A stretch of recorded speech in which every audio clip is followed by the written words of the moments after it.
những linh hồn độc ác và tàn nhẫn đang tàn phá khắp nơi. Chúng hấp thụ sức mạnh của người trừ quỷ để có được khả năng của họ. Tiếp nối tập trước, đội săn quỷ đã giải quyết những kẻ cho vay nặng lãi, giải cứu mẹ con Junhee, rồi mang họ trở lại quán mì chăm sóc. Bọn chủ nợ cho vay và đám đàn em Georgia cũng đã bị đưa về đồn cảnh sát. Trong khoảng thời gian này, mọi người trở lại với cuộc sống yên bình. Mà điều họ mong đợi nhất vẫn là một người đồng đội mới. Chàng trai này là Na Giốc Bông, một thanh niên rất ngô nghê và đơn giản. Từ bé tới lớn chỉ quanh quẩn trong trang trại, chăm sóc mấy con bò và dọn phân cho chúng. Nhưng đã mấy chục cái nồi bánh chưng rồi mà vẫn chưa được nắm tay ai. Qua lời giới thiệu của dì hàng xóm mà anh được hẹn với một cô gái. Cô ta miễn cưỡng ngồi với Giốc Bông, chỉ vì anh quá khác trong ảnh.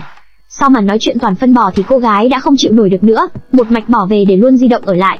Giốc Bông cầm điện thoại đuổi theo thì thấy cô gặp nguy hiểm, liền đạp tung người nữ nhân sang bên đường, còn bản thân thì bị xe tải tông. Đúng lúc Mo Tác có mặt ở đó chứng kiến, nhanh chóng đưa cậu đến bệnh viện cấp cứu.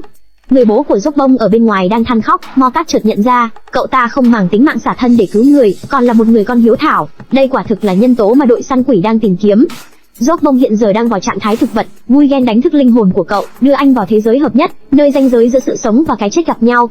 Bà cho anh một cơ hội, nếu anh đồng ý trở thành người săn quỷ thì sẽ được trở về cuộc sống bình thường. Giốc Bông vẫn rất ngô nghê, chưa biết rằng làm người săn quỷ sẽ nguy hiểm tới như thế nào. Nhưng vì còn những ước mơ trong đời chưa làm, nên liền đồng ý với Nguyen, tên Park Song Uk vừa được tòa thả tự do, mặc dù hắn đã lừa đảo rất nhiều người với số tiền lớn. Trong số đó, có người vợ đang mang bầu của Ma Du Sak. Biết được rằng, kẻ đứng đầu tự dưng đột ngột qua đời, nhưng Minji không can tâm, tới tìm gặp Park Song Uk, kẻ đứng thứ hai của nhóm lừa đảo, cầu xin hắn ta trả lại tiền cho mình. Nhưng lúc đó hắn đang phải hầu tòa. Cuối cùng Park Song Uk thoát nạn, làm mọi người xung quanh vô cùng phẫn nộ, còn Minji vẫn cố tìm mọi cách để gặp được hắn. Lúc này Song Uk nhờ người cải trang mà thoát đám đông, rồi cùng vệ sĩ bước vào thang máy. Cứ tưởng thang máy gặp phải sự cố, hóa ra là do ba ác linh đã làm và đang chờ sẵn bên ngoài. Bọn chúng đã trở về Hàn Quốc, tìm tới Park Song Uk để đòi tiền. Mấy tên vệ sĩ đi theo nhanh chóng bị ném ra ngoài. Thấy tên họ Park này không chịu khai số tiền, ba tên ác ma thay nhau sử dụng năng lực, vừa tra tấn hắn, vừa đọc ký ức để lấy thêm thông tin. Đúng thời điểm này, cửa thang máy mở ra. Jimin sững sờ đứng ở bên ngoài, chứng kiến toàn bộ cảnh tượng tra tấn dã man, liền bị cưỡng ép vào trong thang máy. Không lâu sau, Ma Du Sak nhanh chóng nhận được tin người vợ gặp nạn. Cô đang trong tình trạng mất máu rất nhiều. Hai tay vẫn còn ôm lấy cái bụng để bảo vệ đứa con đang mang, nhưng tiếc rằng thai nhi vẫn không được cứu sống. Sau khi điều tra, còn có tên Park Song Uk ở trong thang máy, hắn giờ đang trong trạng thái hôn mê. So Moon và Hana cũng vội vã đến bệnh viện. Giây phút thấy Jimin tắt thở, mà lòng anh đau như quặn thắt. Ma Du Sak, người lính cứu hỏa mang trái tim quả cảm, sẵn sàng dùng cả thân mình để cứu người. Nhưng giờ anh còn không thể cứu nổi gia đình nhỏ ấy. So Moon ở ngoài nhìn thấy sự phẫn nộ trong nỗi đau đớn tột cùng của chú, mà trong lòng cũng có cảm giác khó tả, vì chính cậu cũng đã mất gia đình chỉ sau một đêm. So Moon rất hiểu và đồng cảm với chú. Mặt khác, sau khi đã lấy được thông tin từ tên Park, những tên ác ma này đã lấy hết số tiền của hắn, hưởng thụ trong khách sạn sang trọng, ngắm cảnh đêm Hàn Quốc. Nhìn từ trên cao, những linh hồn xấu xa nhìn thấy thành phố đầy những ánh sáng kỳ lạ, thứ mà chúng đã thấy ở Trung Quốc lúc giao chiến với những người săn quỷ. Na Giốc Bông đã được chấp nhận làm thành viên mới ở trong đội. Trở thành một người săn quỷ, cậu sẽ được hồi sinh ngay lập tức. Linh hồn Giốc Bông trở về với thể xác, liền được Mo Tác đưa đến quán mì để gặp mọi người. Nhóm hiếm khi có một người mới tham gia, nên mọi người đều rất nhiệt tình vui vẻ, ngoại trừ Đô Khó ở, cô không thích có ai chạm vào người mình. Họ đã chụp một bức ảnh cùng nhau với hy vọng tất cả mọi người trong bức ảnh có thể tồn tại đến cuối cùng. Giốc Bông sau đó đã có buổi tập đầu tiên cùng với Do Hana, kết quả là bị sưng tím hết cơ thể. Vì tư chất khá kém nên cô chẳng muốn dạy cậu ta nữa. Bất chợt, Hana cảm nhận được sự tồn tại của linh hồn ma quỷ, mọi người nhanh chóng lập tức lên đường ngoại trừ Giốc Bông. Đến nơi, So Moon tạo ra một vùng lãnh địa để tăng sức mạnh, vì nơi này khá rộng nên mọi người tản ra tìm kiếm.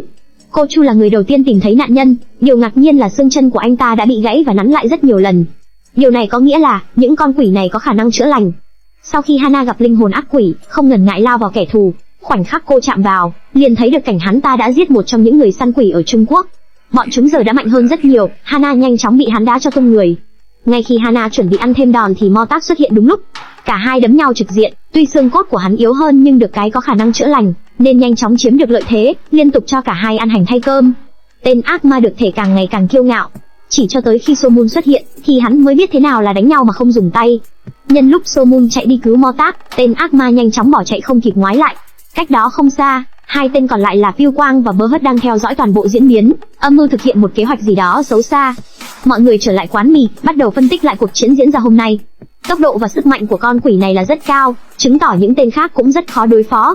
Trong lúc đọc được ký ức, Hana phát hiện ra hắn còn liên quan tới cái chết của Minji. Cô ấy thậm chí còn quỳ xuống cầu xin bọn chúng.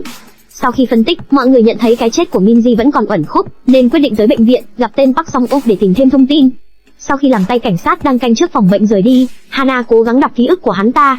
Cô nhận ra, trí nhớ của Park Song-uk đã bị xóa. Để khôi phục trí nhớ cho hắn, Hana cần thêm sức mạnh. So Moon nhanh chóng tạo ra lãnh địa, giúp Hana nhìn thấy được những tên ác ma đã giết hại Minji trong thang máy.